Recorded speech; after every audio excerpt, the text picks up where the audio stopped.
गर्मी का कहर पूरे जोरों पर था। 10 बजे दिन में ही सड़कें लगभग सुनसान हो जाया करती थीं। लू के थपेड़े इंसान तो इंसान, जानवर तक को अपनी चपेट में ले रहे थे। हर कोई छांव की तलाश में रहता। ठंडा पानी इस समय अमृत की तरह लोगों को लगता। अरे भैया, एक ठंडे पानी की बोतल देना, प्यास के मारे गला सूखा जा रहा है। ये लीजिए। लेकिन वो कहते हैं ना कि पेट की आग के आगे क्या गर्मी, क्या सर्दी और क्या बरसात। इस चिलचिलाती और शरीर को जला देने वाली गर्मी में भी गुणीराम सड़क के किनारे अपने रिक्शे के पास खड़ा किसी सवारी का इंतजार कर रहा था। सुबह से दोपहर हो गई, लेकिन अभी तक बोहनी भी नहीं हुई है। इस गर्मी में लगता है सब अपने घरों में बंद रहना चाहते हैं, लेकिन सब घरों में रहेंगे तो हम जैसे गरीबों का चूल्हा कैसे जलेगा। वो ये सोच ही रहा था कि तभी एक आदमी हाथों में छाता लिए उसकी तरफ आया। मायागंज चलोगे? हाँ साहब, चलूंगा ना। कितने पैसे लोगे? साहब 20 रुपए भाड़ा है मायागंज का। 20 रुपए? पागल हो गए हो क्या? हाँ, रुपए क्या पेड़ पे उगते हैं? मैं 10 रुपए से 1 रुपए भी ज्यादा नहीं दूंगा। साहब मायागंज यहाँ तो नहीं है ना, 10 किलोमीटर दूरी है यहाँ से, और देख रहे हैं ना कितनी गर्मी है। अरे गर्मी है तो जाओ घर में बैठो, यहाँ रिक्शा लेकर क्यों खड़े हो? मैंने कह दिया ना 10 रुपए ही दूंगा। गुणीराम क्या करता, उसने उस आदमी को बिठाया और मायागंज की ओर चल पड़ा। सूरज एकदम सिर पर था। पसीने से तरबतर वो रिक्शा खींचता चला जा रहा था। उसने उस पैसेंजर को मायागंज में उतारा और 10 रुपए अपनी जेब में रख दूसरी सवारी का इंतजार करने लगा। लेकिन उसे फिर कोई भी पैसेंजर नहीं मिला। पूरे दिन की कमाई सिर्फ 10 रुपए लेकर वो अपने घर पहुंचा और घर के बाहर से ही अपनी 10 साल की बेटी गुनगुन को आवाज देने लगा। गुनगुन, गुनगुन, अरे ओ गुनगुन, अरे कहाँ है रे? गुणीराम जब पूरे दिन का थका मांदा घर पहुंचता तो अपनी बेटी गुनगुन को आवाज देता। उसके बाद वो भागी भागी बाहर आती और अपने पिता के गले से लग जाती थी। लेकिन आज वो बाहर नहीं आई तो गुणीराम चिंतित हो गया और जैसे ही उसने घर में प्रवेश किया तो उसने देखा कि गुनगुन तो अपने बिस्तर पर चुपचाप सी पड़ी है। गुनगुन, ओ गुनगुन, अरे गुनगुनिया क्या हुआ बेटा? बाबा आप आ गए। गुणीराम ने अपनी बेटी के सिर पर हाथ रखा तो उसका सिर किसी गर्म लोहे की तरह था। अरे तुझे तो तेज बुखार है। बाबा, जब से स्कूल से आई हूँ उल्टियाँ और दस्त भी हो रहे हैं, बहुत कमजोरी लग रही है बाबा। ये कहकर गुनगुन बेहोश हो गई। गुनगुन, गुनगुन! लेकिन गुनगुन ने अपनी आंखें नहीं खोली। गुणीराम ने पानी के छींटे भी मारे लेकिन वो बेसुध पड़ी रही। गुणीराम उसे लेकर अस्पताल की ओर भागा। उसने डॉक्टर को सारी बातें बताई। डॉक्टर ने उसका चेकअप किया और उसे एडमिट कर लिया। रात से सुबह हो गई लेकिन गुनगुन को होश नहीं आया। सुबह 9 बजे के करीब डॉक्टर ने उसे बुलाकर कहा कि देखिए, आपकी बेटी को लू लग गई है। दस्त और उल्टी के कारण शरीर में पानी की बेहद कमी हो गई है और इसी कारण वो बेहोश हो गई है। हम उसे सलाइन चढ़ा रहे हैं लेकिन ज्यादा असर नहीं दिख रहा है। ये कुछ दवाइयाँ और इंजेक्शन पर्ची में लिख रखा है, आप जल्दी से इसे ले आइए। गुणीराम बाहर भागकर दवा की दुकान पर गया और दुकानदार को पर्ची दी।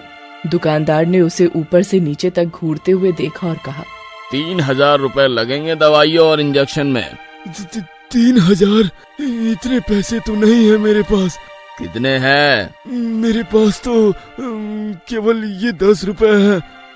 गुणीराम ने अपनी जेब से 10 का मुड़ा तुड़ा नोट निकालकर दुकानदार की ओर बढ़ा दिया, जिसे देखकर दुकानदार आग बबूला हो गया।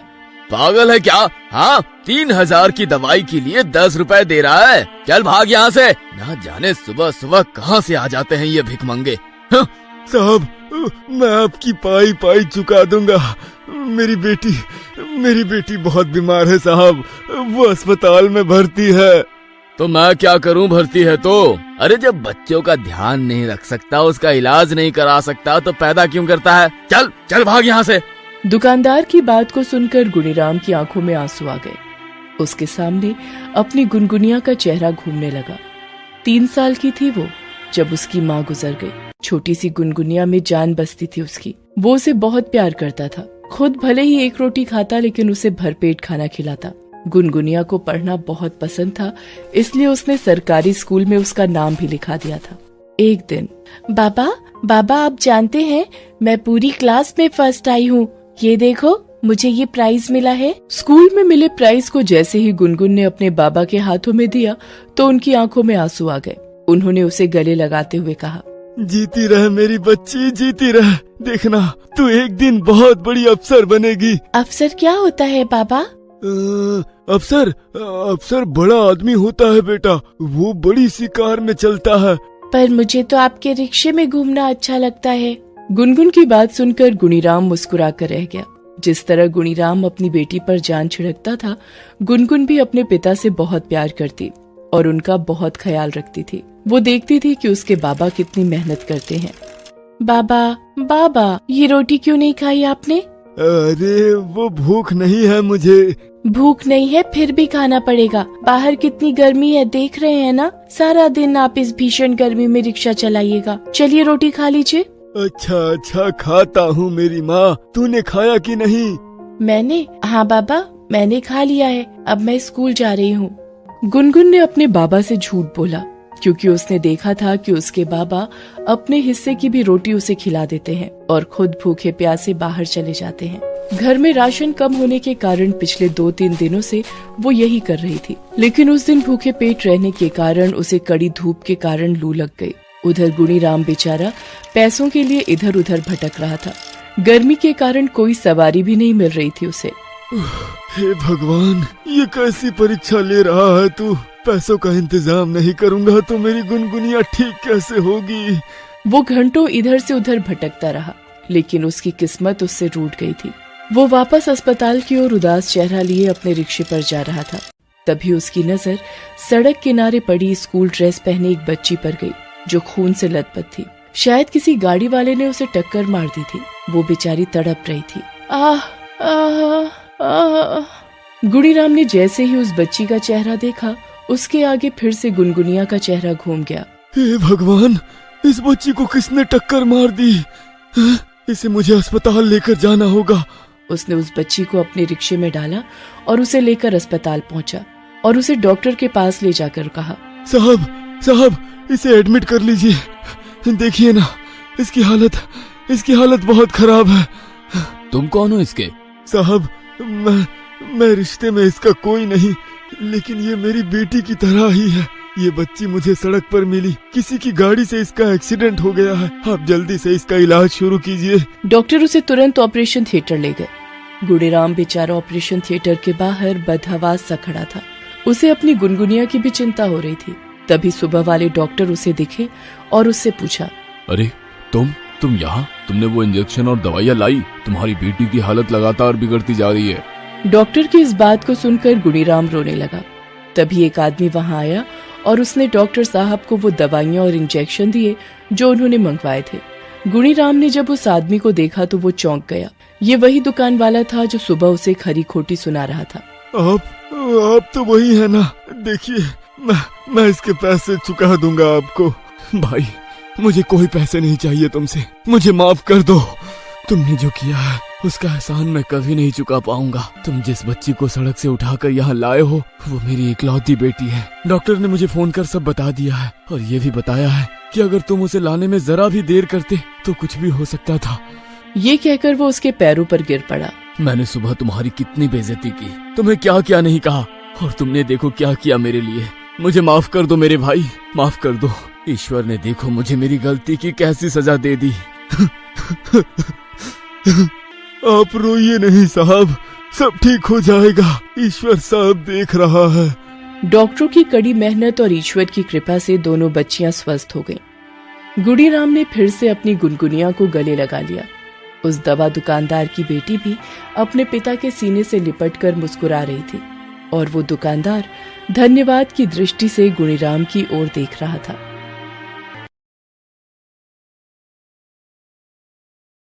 एक तालाब के किनारे भूषण नाम का मछुआरा अपनी पत्नी कलावती और पोती रुंझुन के साथ रहता था।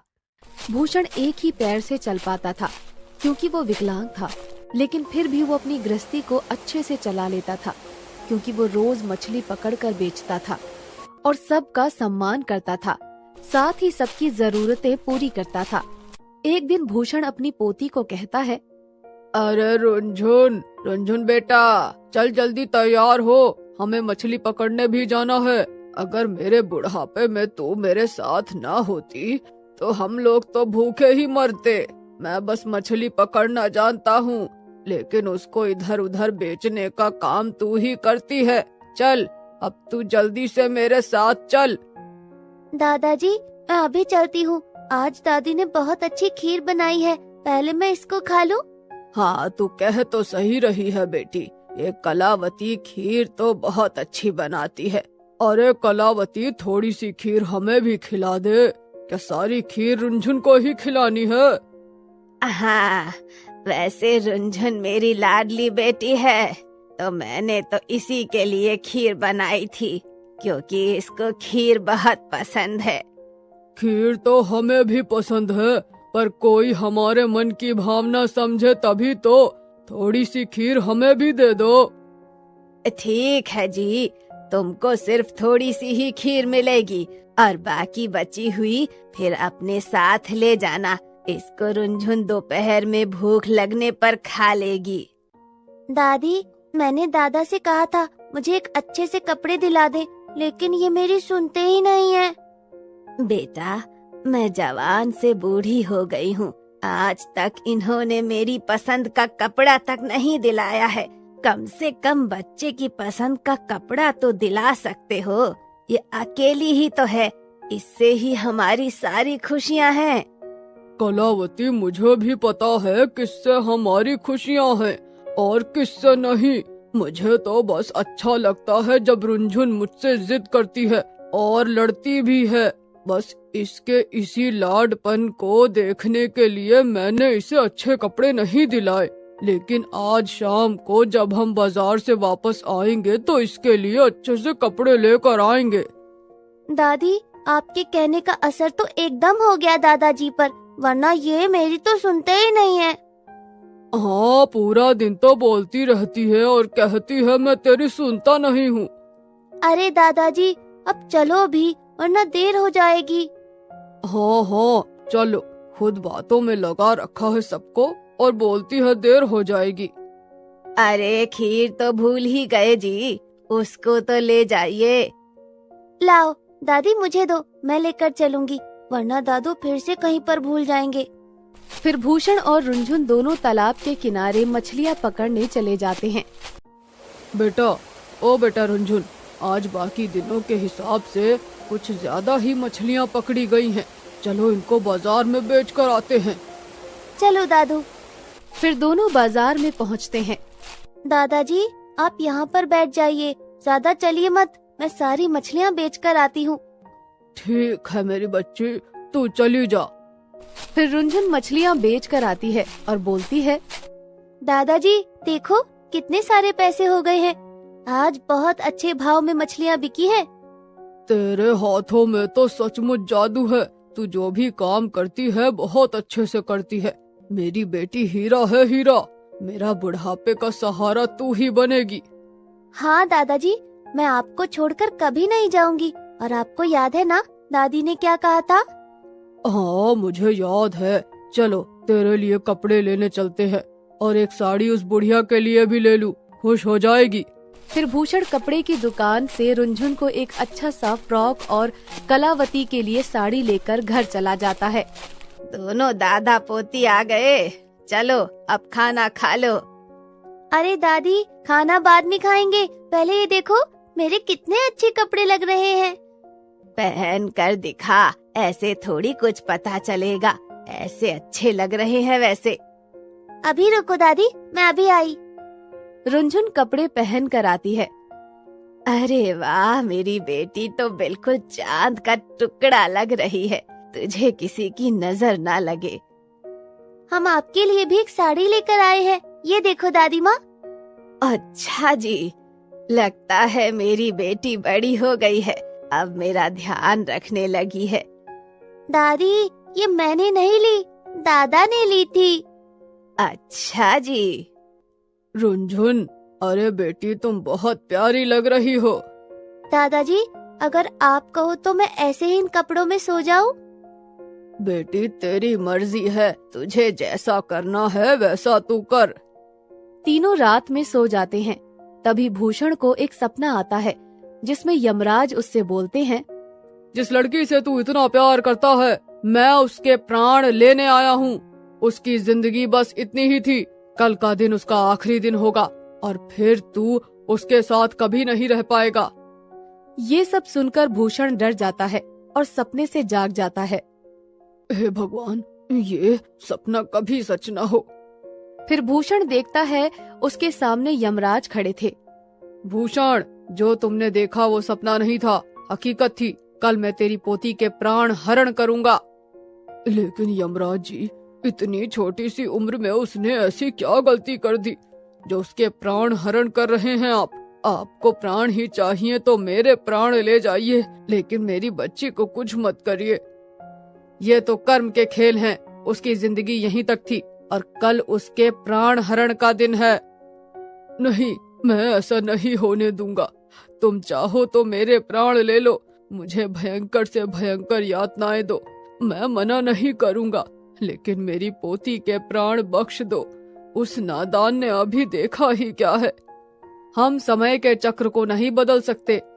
कल तुम्हारी पोती का अंतिम दिन होगा। जितना उसके साथ समय बिता सकते हो बिता लो।